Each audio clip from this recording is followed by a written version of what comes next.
What's up YouTube? Welcome back to another video. Today's video is going to be on the SH Figuarts, The Rise of Ultraman figure. Now I do believe this was a New York Comic Con exclusive. This came out, I want to say a couple years ago, not maybe a little bit longer. I'm a little late to the party, but nonetheless, this is the packaging for the figure itself. Very, very cool artwork. This was the cover art for the Marvel Comics collab of Ultraman. This was the first issue cover, which is pretty cool because if you guys have ever seen the cover, it almost looks exactly like that. But if you notice, it is actually the SH Figuarts figure that's kind of pictured or maybe photoshopped in there. But that's a pretty cool touch. I really thought that was definitely a unique look. It mixes the comic art with the figure itself. It's pretty cool. And on the side, you just get more information, SH Figuarts, and then you get a product shot of the figure. And what's more interesting is the fact that that was kind of like the front, but also the back. I don't know. I mean, if you're looking at like packaging-wise, typically we're used to seeing, you know, the figure displayed on the front of the box, but in this case, he was pictured on the back, which is pretty cool. So, very, very nice. I was able to get this from Mercari for a really amazing deal. So, let's get into it. All right, YouTube, and this is how the figure looks outside of the packaging. So he looks very, very nice. This is, of course, the original design of Ultraman, given some, you know, different takes on it. And I believe this was a figure. This was one that was released previously. It just has a little bit of retooling as well as a different paint job. So you guys can see on the camera, there's a little bit of a blue hinge to it. Which is cool. I think it definitely kind of mirrors more of that like comic aesthetic, which is nice, especially if we're looking at like that artwork that we saw on the packaging itself.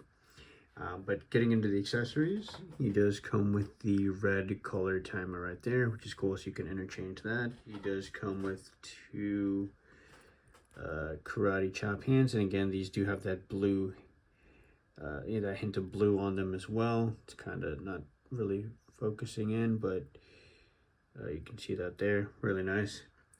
I will say that like in person, they're not as blue as maybe the camera is making them seem, but nonetheless, it's fine.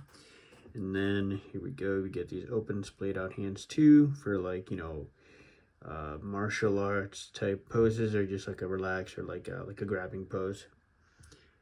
And then of course he does come with the two fists. So that is pretty much in a nutshell all the accessory comes with. You know, I've said this on my previous Ultraman videos that, you know, SHF pretty much kind of gives you the bare minimum, if I'm honest. Even for this, you know, usually they get some type of like a spacium ray effect, but this was pretty much it. But getting into the figure itself, he looks cool. There was definitely some things about this Ultraman that, you know, I definitely liked compared to previous ones.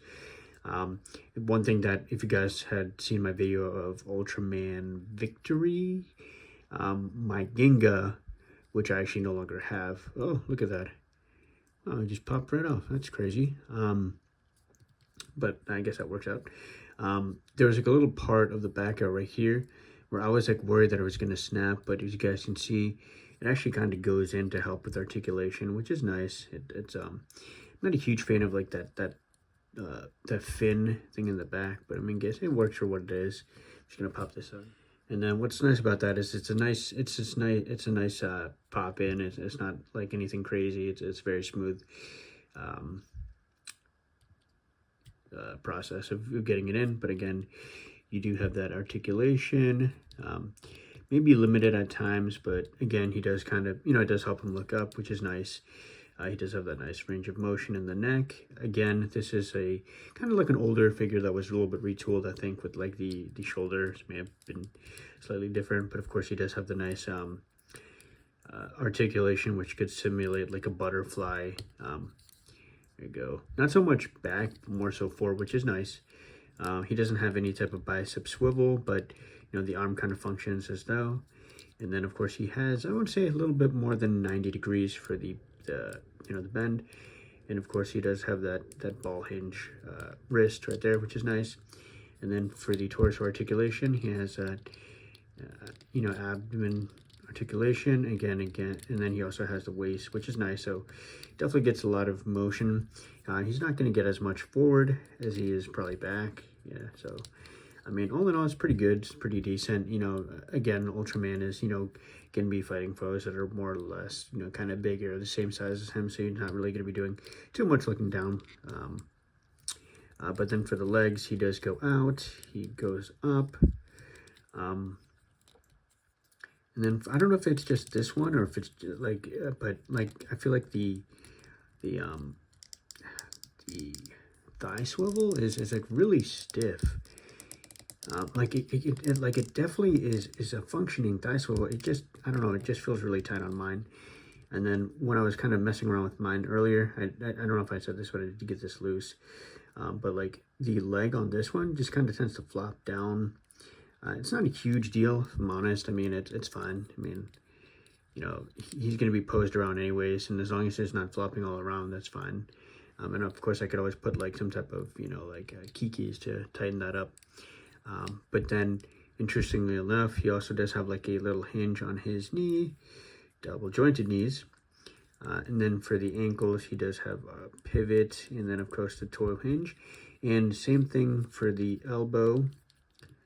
I thought he did. Maybe he doesn't. But I thought he had like a swivel on like his elbow as well, kind of similar to the knees. But that might not be the case. But all in all, pretty nice. You know, again, this is pretty standard for Ultraman. I guess I like the fact that, you know, this is a classic look for Ultraman. Of course, he doesn't come with much accessories, but, you know, if you're looking for a figure to kind of mess around with other things, then, you know, why not, right? And I've been kind of slacking on the Ultraman stuff. I actually kind of ended up flipping most of my Ultraman stuff. I was, you know, intending to go down that hole, but ultimately opted out of it with just how expensive the kaiju figures were and, you know, all that stuff. But, you know, I'm slowly starting to maybe get back into it. For size comparison, I still do have that model that I had built. Never really got past this one, but it's kind of slanted from what it looks like on the camera too, but there you go. So for reference, you know, he is pretty big. And interestingly, I don't know what it is, if it's just like mine or if it's like, but yeah, I feel like even this leg is a little bit loose too now with the articulation. So that I'm not really, you know, I'm not too fond of, honestly. I mean, that is kind of a bummer, you know, when it comes to articulation, him being able to hold a pose. But and I guess I can talk about price points since I'm kind of getting into, like, you know, the pros and cons of this figure. I believe when this figure dropped, this retailed for about 50 bucks, I want to say. In my personal opinion, I don't think this is worth that $50 price point at all.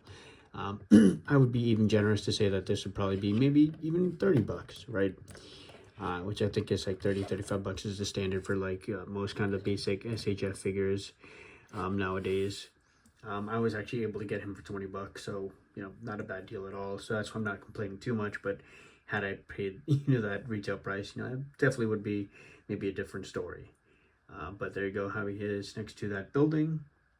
And for another size comparison, and then that's how he looks next to the Lightning Collection Zeo Red. So he's pretty small next to Zeo Red, and Zeo Red being a, you know, a standard 6-inch domestic figure, and of course Ultraman being an import. So you know, take that as you will. I think for the height, I'd rather have Ultraman be smaller compared to like these buildings, which kind of works in his favor, I guess. But just to kind of get you an idea of what he looks like. So ultimately, you know, if you guys are looking for this figure, do I recommend it? You know, if you can get it for a decent price, sure, why not? You know, I think that this is definitely not anywhere near the, you know, the quality or how good as the Senkocho Seiho Ultraman. But, you know, if you're looking for a figure to just kind of mess around with and not really have to worry about too much, then, you know, this is definitely something you could look into. And of course, you know, this is a classic look for Ultraman that we all know and love. You know, if you guys haven't read the comics, I definitely do so. Recommend it. It kind of goes into the, you know, the basic lore of Ultraman. So if you're not really familiar with it, then it's kind of a little deep dive into it. But yeah, the artwork is definitely dope, and I think it, you know, adds a little bit to, you know, a different feel for Ultraman. You know, it's a different take on it. So let me know what you guys think. Thank you guys so much for watching. Take care. Peace.